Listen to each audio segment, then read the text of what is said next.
Don't try to sneak into your room like that. I know what you've got behind your back. Records. More new records.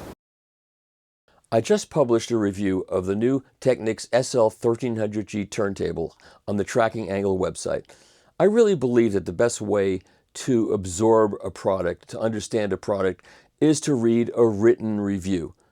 A video review can get some good things in it, especially visual. You can see what it looks like, you can see the various features, but a written review really gives you an opportunity to delve more deeply into what the product is. In this case, the 1300G, the new 1300G, bridges the gap between the previously introduced 1200GR at $21.99 and the top of the line 1200G at $42.99. That leaves a pretty big gap. And so Technics filled it with this new 1300G. The 1300G is the second Technics turntable that uses the new Delta Sigma drive system. The first one was the 1200GR. The more expensive 1200G uses the better motor that Technics developed, the coreless motor that has a sandwich of two sets of rotors and stators to increase the torque, because by having a coreless drive, you have less torque. So they doubled the drive by having two sets of rotors and stators. The 1200GR had the Delta Sigma drive with a single rotor system. The new 1300G has a double rotor system, so greater torque, greater speed accuracy with the Delta Sigma drive, and other aspects of it, which you'll read in the review, contribute to this turntable's phenomenal performance. This could be the best sounding Technics turntable under the SL-1000R, which is in a whole different category. This turntable has a smoothness of sound and a clarity of sound and a timbral balance where what cartridge you put in there will have the biggest effect on how it sounds, because the turntable is remarkably neutral. So let's look at what's in this turntable, okay? So the first thing you notice, this is the black version, which I really, really like. I think it looks great in black. The first thing you'll notice is it does not have the pitch slider. So if you need a pitch slider, you'll have to get the 1200GR, which is less expensive, and it's not quite as good as this turntable either.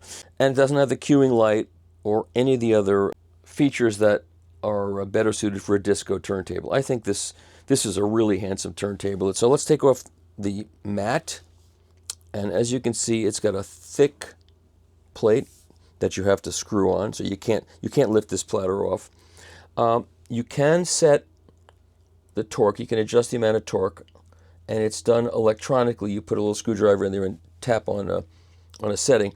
If you lower the torque, the platter will not get up to speed as quickly, but it doesn't matter unless you're in a disco and you're not using this for a disco. It still gets up to speed really quickly. It has a marginal effect on the sound, not as big as some of the other turntables, the older Technics turntables. By reducing the amount of torque, it has a somewhat softer sound, more like a belt drive turntable. But at full torque, because the new Delta Sigma drive on their 4th generation turntables, it's a really smooth ride. You do not need to lower the torque on this. And what the Delta Sigma drive does, read the review because I'm not going to go into it all here, but the rotational accuracy is far greater, and there's far less vibration as the motor is spinning. And of course, vibrations coming into the cartridge are what deteriorates the sound. So this is the smoothest sounding, other than the SL-1000, the very expensive Technics turntable. This is the smoothest sounding Technics turntable. It's to me sounds better than the 2016 introduced SL-1200G. Like the 1200G, this has the coreless double rotor sandwich motor. So it has the best parts of the 1200G and the best parts of the 1200GR2, which was the first implementation of the Delta Sigma drive. So it has Delta Sigma drive and the sandwiched double core motor, the best of both worlds. Now let me show you the This is not some from Technics, but right there is the Little Friend from Norway, the Little Friend arm lifter. It's a very gentle arm lifter, and you know, you're listening to music and you zone out, and at the end of the record, it just touches that and it lifts and holds the arm up till you can get to it. I think it's a great accessory. This is the disco version. It's designed specifically for Technics turntables. It fits in that little notch there. I have not taped this down. I have not stuck it down because I don't own this turntable and I don't want to leave a mark on it. But if you buy one of these, you find the exact spot and tape it down so it stays.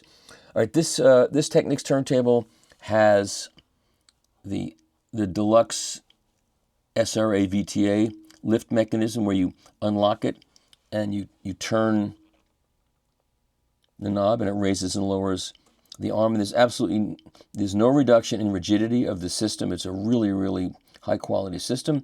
And Technics also gives you a method of measuring. You measure the height from the record surface to the bottom of the head shell, and then Technics gives you a chart and tells you if you want the arm to be exactly parallel to the record, which is a great way to start before you start messing with SRA. It tells you what number to set this ring to. It's a really nice system. The bearing on this arm is really high quality, and you'll feel that if you balance the arm out the way it floats really precisely. And Technics doesn't try to wow you with an ABEX 7 bearing that you spin, whee, and it spins. What does that have to do with a tone arm moving? Nothing, of course. The tone arm simply has to move minutely. It has to break the inertial lock by not moving. It has to just be able to respond really quickly to a very tiny movement. And that's what Technics concentrated on in designing this bearing. It's a really smooth operating arm, really high quality. This is Gico's Clipper cartridge. It's a moving magnet cartridge. Tracks approximately 2 grams. It's Gico's first attempt at their own cartridge, as opposed to redesigning Shure cartridges or copying Shure cartridges or designing styluses for Shure cartridges. This is their own. It's a really great sounding old school cartridge with a conical stylus. It's got a warm, full sound, not blobby, but it's pretty tight actually. But it's full and it's great for old jazz records. Really has a great old fashioned sound, and it reminded me of the old Shure M3D or M7D. And those of you who are long in the cartridge tooth remember those cartridges. And when you hear this cartridge, I swear the first time I heard it, I went, wow.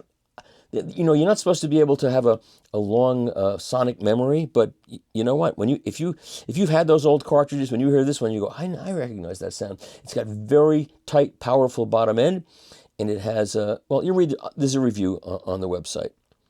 All right, so this thing sits on very well constructed silicone damped feet. My only criticism of it, if I spin this, you can see there's a little bit of run out in this metal part here you can see when it's spinning. I'm not sure you're going to be able to see it. It's not perfect, but you know what? For what this costs, it gives you an awful lot of high performance. And if you're skeptical about direct drive turntables, you need to hear this one, because whatever your problems with direct drive, you won't hear it with this. In the review, I used their rubber mat. I felt it's important. I think it's important to review a turntable as delivered. If you want to play with different kinds of mats, I used to change mats and recommend mats, but that's a personal preference. I think out of the box, this turntable for $32.99 is an extremely attractive option at its price point and above. It's a fun turntable to listen to and to operate. Easy to use, 33, 45, and 78. And they've made it a little bit easier to access the RCA jacks and the IEC AC jack in the back, but it's still tricky. You got to follow their directions and their instructions. So that's it. Please read the review, because that's the only way you'll get the full picture of this turntable. And I really liked it. It's a different sound. You know, I reviewed the VPI Forever Model 1 recently. That's a great belt drive turntable. And that's got like a thicker, warmer sound. That's what they were going for. After I said that's what I heard, VPI said to me, yeah, that's a good review because that's what we were going for. Old school, suspended turntable, and that has a particular sound that a lot of people like. This is a different sound. This is a faster, leaner, cleaner, but not bright. Faster, leaner, cleaner. Well, I don't want to say cleaner, but let's just say faster and leaner. And the way to change the sound of this turntable, which is timbrally very well balanced and as neutral as it gets, the best way to change the sound of this turntable is with the cartridge. You can get a warm cartridge like this G-Co and have a warm sound. I also put the VPI Shyla, which is an Audio-Technica derived cartridge built to their specs, and it sounded a little thicker and richer in the VPI turntable, and it sounded cleaner and faster in this turntable. It was a great combination. I think it looks great on the shelf, and it sounds really, really good. Okay, that's it. Please read the review at trackingangle.com. Okay.